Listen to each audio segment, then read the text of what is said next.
Viena svarbiausių ir kartu sudėtingiausių profesijų – mokytojo profesija.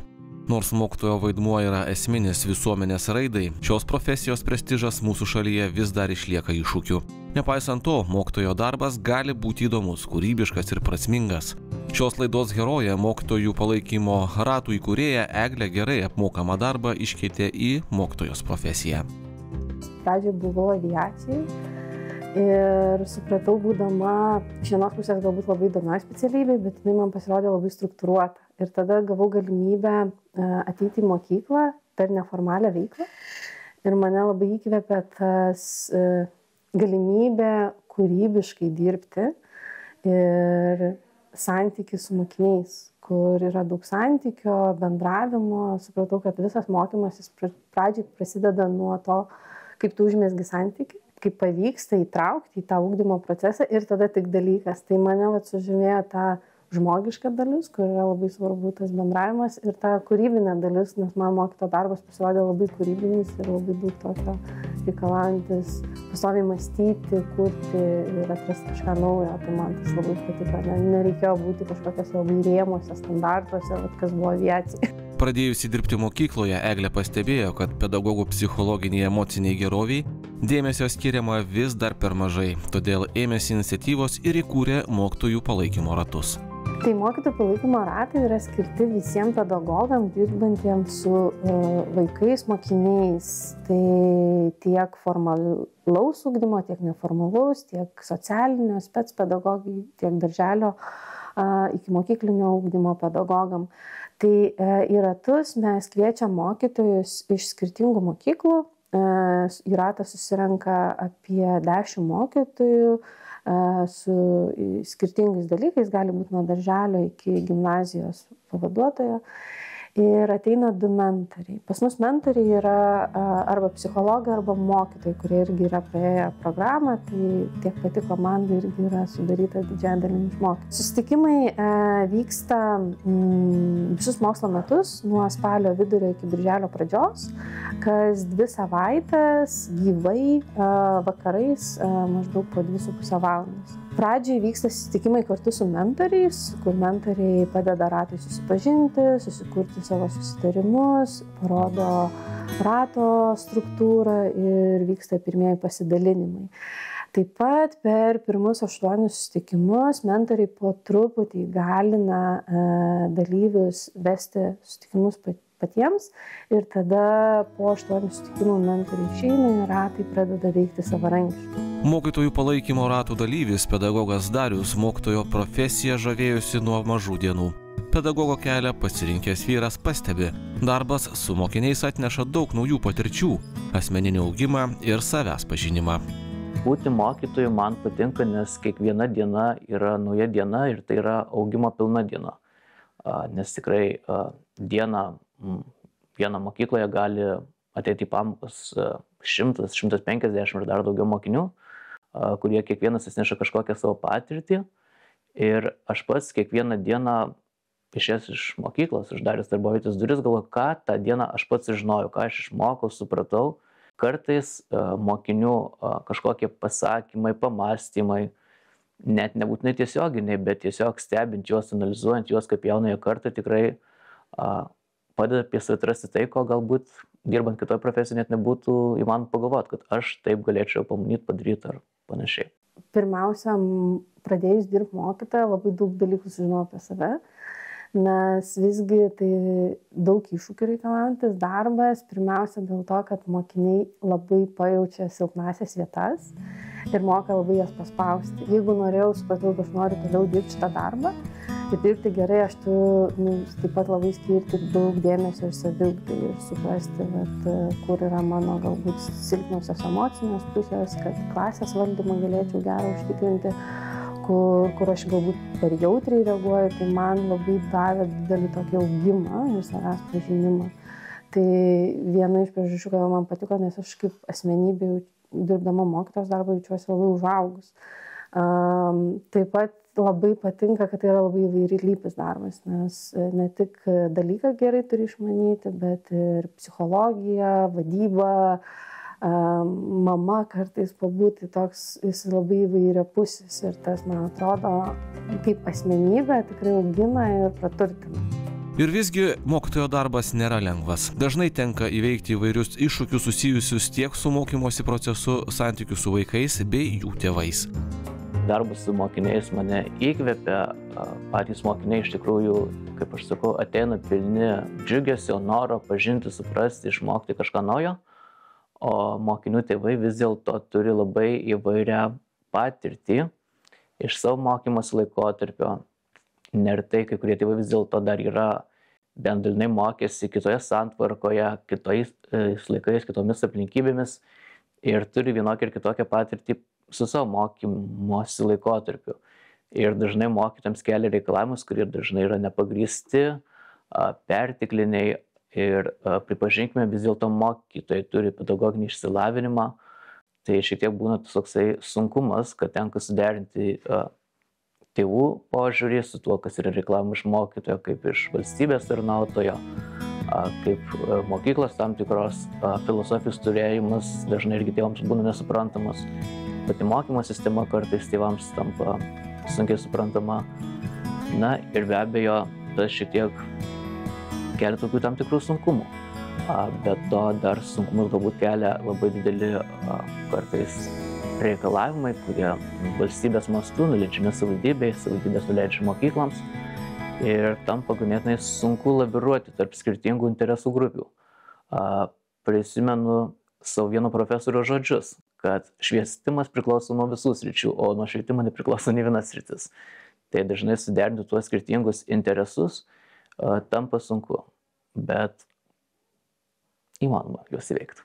Tai pirmas galvat yra tas, kad suderinti per 45 minutes skirtingų po mokymosi poreikių mokinių tuos poreikius, nes norisi padėti kiekvienam mokiniui, nepriklausomai ar jis yra olimpiadininkas, ar jis galbūt yra su specialiaisiais ugdymosi poreikiais ir tada supranti, kad tu irgi esi žmogus ir tu negali kartais visko padaryti. Tai tas yra sunkiausia, kad tiesiog suprasti, kad tiesiog kažkur turi paleisti ir suprasti, kad šičia aš negalėjau tiesiog dėl savo žmogiško ribotumo kažko padaryti ir gal tas yra sunku priimti tą, nes tas jaunatviškas maksimalizmas, kuris buvo pradžiai, tai jisai kartais nuveda tada tokį perdegimą, kur atrodo galėtum ruoštis naktim daryti, bet irgi yra tam tikri resursų ribotumas ir tada gaunasi, kad supranti, kad sveikata visgi yra svarbiau.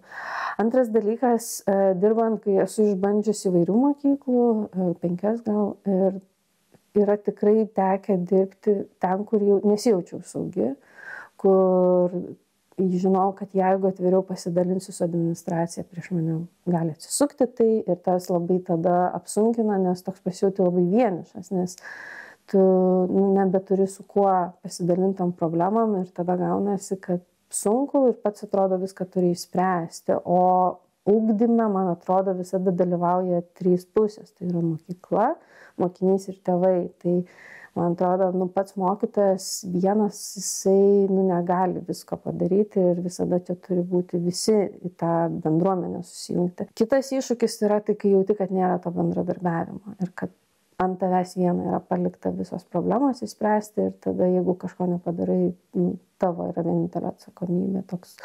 Ir jeigu dar atsiranda, tarkim, iš tėvų kažkoks nepasitenkinimas, o iš administracijos nejauti palaikymo, tada irgi labai yra sunku, nes, mano nuomonė, čia turėtų visi kartu sudėtos savo pastangas ir bendradarbiauti.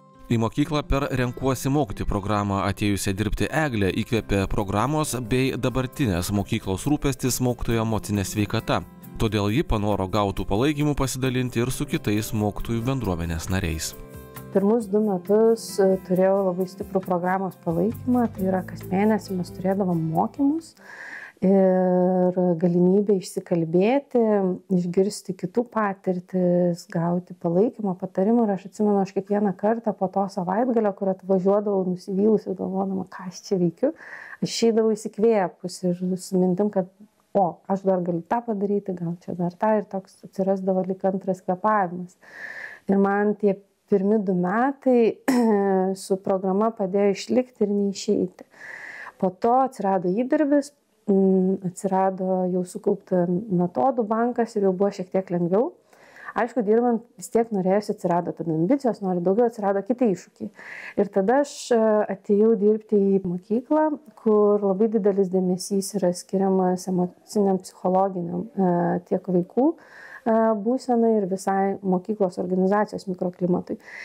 Ir labai buvo daug dėmesio skiriama ir mūsų mokytojų emociniai, psichologiniai savijautai ir kompetencijom ir labai daug mokymų gavau galimybę nemokamai lankytis pas psichologą. Ne tik mokinių klausimais, bet apskritai savo asmeniškai ir man tas labai padėdavo, kai atsirasdavo tie judesni laikotarpiai, kai atrodo, ką aš čia veikiu. Išsikalbėti, susidėlioti mintis, vėl persižiūrėti prioritetus ir pažiūrėti, ar vis dar yra tas prasmės jausmas. Tai ta pagalba ir tie resursai, kuriuos aš gavau parenkuosi mokyti per psichologo konsultacijas mokyklos finansuojamas, mačiau, kiek man duoda likti ir būti ir daryti kažką daugiau. Visada kirbėjo ta mintis, kad labai norėtųsi pasidalinti tą bendrystės idėją, tik nebuvo iki galo aišku, kaip su mažais resursais. Ir tada prieš 4 metus socialinėje erdvėje pamačiau vyrų ginčių projektą, kuris mane labai sužavėjo būtent tą savarankiškos bendruomenės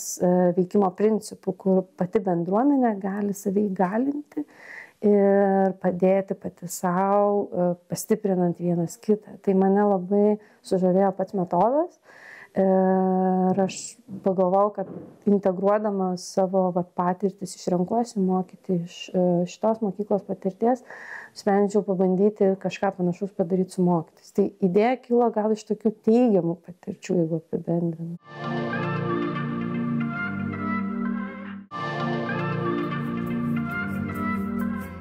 Mokytojų palaikymo ratą sudaro apie 10 pedagogų, pirmuosius 8 kassavaitinius susitikimus, naujai suburtas ratas globojamas mentorių. Vėliau jis savarankiškai plėtoja saugią erdvę, kurioje mokytojai dalinasi savo patirtimi, aptaria iššūkius, gauna emocinį ir profesinį palaikymą iš kolegų. Tokios iniciatyvos dalyvis Darius pripažįsta, mokytojo darbe išlikti pavyko dėka mokytojų palaikymo ratų, kuriuos netikėtai atrado pačiu sunkiausiu momentu. Praeitą rudenį tikrai buvo toksai man šiek tiek ir gal profesinis ruduo. Susidūriau su labai skirtingomis vadovavimo patirtimis. Labai džiaugiuosi savo gimnazijos, kurioje dirbu vadovybę, bet kadangi šiek tiek turėjau papildomos veiklos, projektinės įvairios veiklos ir galiu vardinti nacionalinės švietimo agentūros, mano asmeninė patirtyje vadovavimo kultūra tikrai privedė prie tokių labai destruktyvių minčių. Net teko subejoti ne tik savo profesiniais gebėjimais, bet ir bendrai asmenybinė kažkokia vertė. Nes mano darbovietėje tikrai aš kiekvienais metais jaučiuosi, ką prieš tai sakiau, augantis kaip žmogus, atsirandantis, suprantantis save, bet susidūręs su nacionalinės švietimo agentūros darbuotojų, net galėčiau vardyti mobbingu, aš tikrai labai subėjau apskritai savimi. Ir tada bet kokia pagalba atrodė labai tiesiog gyvybiškai reikalinga. Ir matyt kažkaip, algoritmai Facebook'e kažką sudėliojo, pamačiau, vyksta po poros dienų, galbūt vietos nebus, bet man kažką reikia daryti, nes aš jaučiu, kad tiesiog negaliu. Ir labai džiaugiuosi, kad mano gimnazijos vadovai pasakė, imkite atostogas ir tiesiog tikrai savaitę aš pasiėmiau priešmokyklinio atostogas, profesinių atostogų ir kaip tik tada paskambinau mokytojų palaikymo vienam iš ratų iniciatyvinės grupės narių Rolandui ir jis pasakė, kad kaip tik rytoj vieta yra laisva dar likti čia. Tai taip labai atsitiktinai, labai džiaugiuosi, kad pavyko. Tuo metu likti čia kažkaip nukrito, kad tarsi va čia ir galiu aš dabar nueiti, pasidalinti ir tikrai tarsi buvo kažkoks toks visiškai netikėtomis aplinkybėmis atsiradęs šansas, galimybė išlikti. Mokytojų palaikymo rate pedagogai atvirai pasipasakoja slegiančius rūpesčius ir atgauna jėgas bei motyvaciją. Pasak iniciatyvos autorės Eglės, pedagogai dažnai iškelia darbo ir poilsio suderinimo temą. Bendrai viena iš, manau, yra perdengimo, tai yra poilsio ir darbo suderinimas. Kita tema, kaip ir minėjau, yra santykis su tėvais ir ribų brėžimas. Aš pati asmeniškai esu irgi tą patyrus, kai pradeda kištis į ugdymo procesą ir pasakot, kaip reikėtų mokyti fiziką. Labai įdomu būna. Ir santykis su administracija ir su kolegom yra kita tema, kur irgi būna to palaikymo nebuvimas ir kaip jaučiasi mokytojai vieni palikti spręsti. Ir aišku, yra santykių ir su mokiniais, kažkokie galbūt konkretus atvejai arba bendrai klasės valdymo atvejai. Ir kita tema dar yra, tai yra tas, už kiek aš esu atsakingas, nes būna, kad mokytojai kiek imsi, tiek duos. Tai atrodo, užkrauna tokiem dideliam atsakomybėm, kad jau nebežinai, kur riba ir kur pasakyti ne. Tai vat kad nubrėžti ribą, susistatyti ir to pačiu tada išsaugoti tą poilsio režimą ir adekvatų. Eglė džiaugiasi, mokytojų ratuose susitikę pedagogai atranda ne tik saugią erdvę, bet patiria ir bendrystės jausmą. Pirmiausia, tiek, kiek iš pati kaip mentorė suvedus susitikimu, tai dažniausiai, ką girdimas žodis, yra bendrystė. Tai yra erdvė, kurioje mokytojas gauna galimybę saugiai atvirai kalbėti apie tos iššūkius ir pasijusti išties išgirstas ir palaikomas. Tai atsiranda toks bendrystės ir palaikymo, pirmiausia momentas, kuris gali labai pastiprinti sunkiais momentais.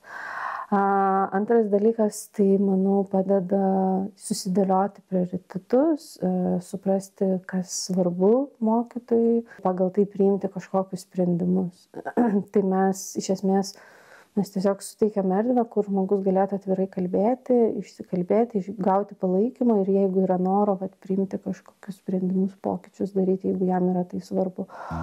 Kitas dalykas, tai tiesiog laikas savo, nes 2,5 valandos mes skiriam, tai yra apie laiką su savim, apie save, kalbėti apie tai, kas man svarbu.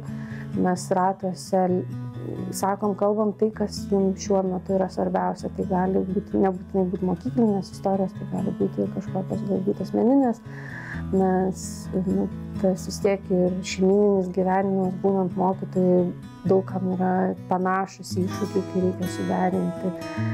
Turi kaip klasės auklėtojas 30 mokinių ir asmeninis ir kaip tuos iššūkius kartu visus suderinti. Tai tiesiog kas žmogui tuo metu yra svarbiausia ir kuo jis norėtų pasidalinti, nes tikslas yra tai, kad jis nusimestų ir nebesinešiotų tai, kas jis slegia ir paliktų tame rate ir tokio atsirastų lengvumą ir galėtų tada pasirūpinti jau savo mokiniais, nes kaip yra lėktuve, kad pirmą tu turi užsidėti kaukę savo, o tik tada savo vaikui. Tai kaip aš mokytojas, aš pati galvoju, kaip aš galiu pasirūpintis mokinio poreikiais, jeigu aš savo poreikių negirdžiu. Tai mes stengiamės pirmiausia suteikti tą erdvę ir galimybę mokytojui pasirūpinti savo poreikiais, skirti dėmesio savo, tam, kad po to atsirastų jėgų ir resursų rūpintis jau savo mokiniais.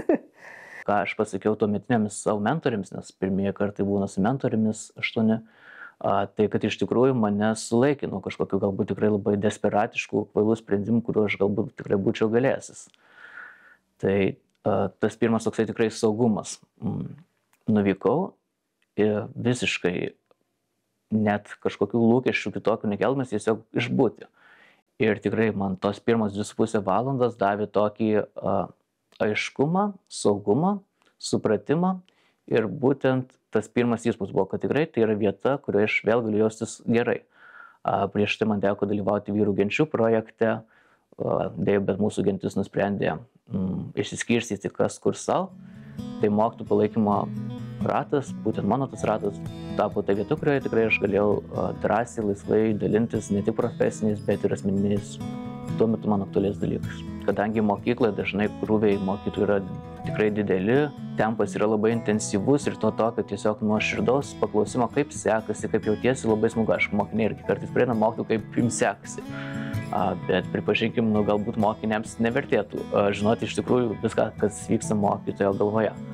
Aišku, per etikos pamokas aš labai stengiuosi, nes mokau etiką kartu mokiniams suprasti, pažinti savo ir kitų žmonių emocijas, bet tą tokį grinai mokytojo kalį, manau, geriausiai supranta kiti mokytojai.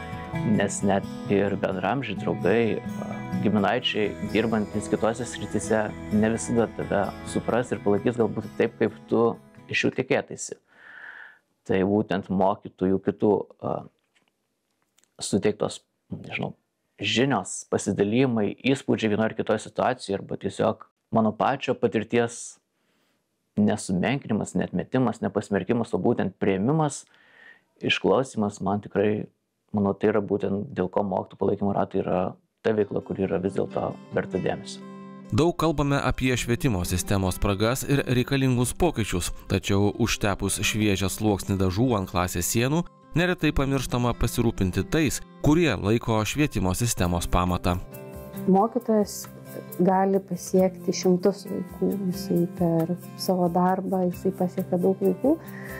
Tai aš labai manau, kad daug mes skiriam metodikom, priemonėm, sienų renovavimui, įrangai, tas yra gerai, bet tai minkštosiam kompetencijų ugdymui, tai yra emociniam, psichologinės gerovės stiprinimui ir jų resursų stiprinimui mokytojų pačių. Tai aš šičia matau kol kas dar silpnąją vietą, kur tikrai galime skirti dėmesio ir stiprinti mokytojų emocinę, psichologinę savijautą.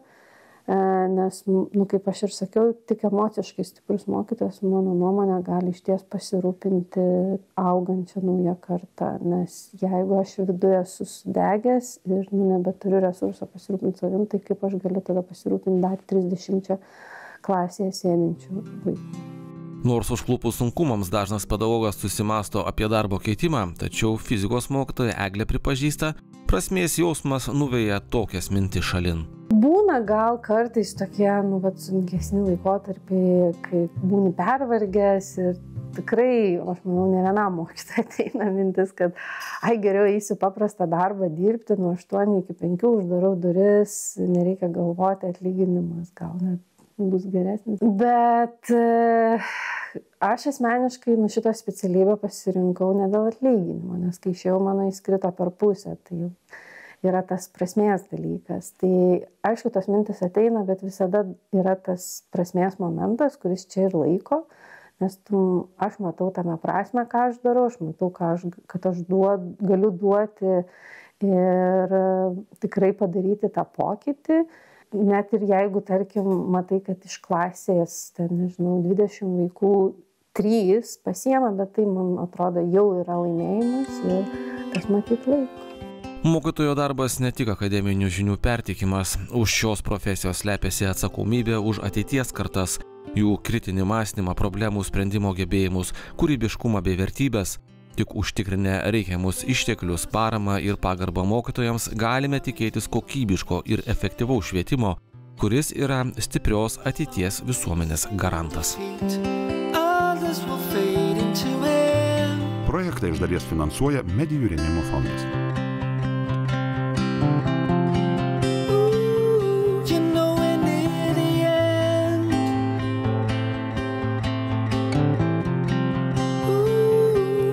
Just wait.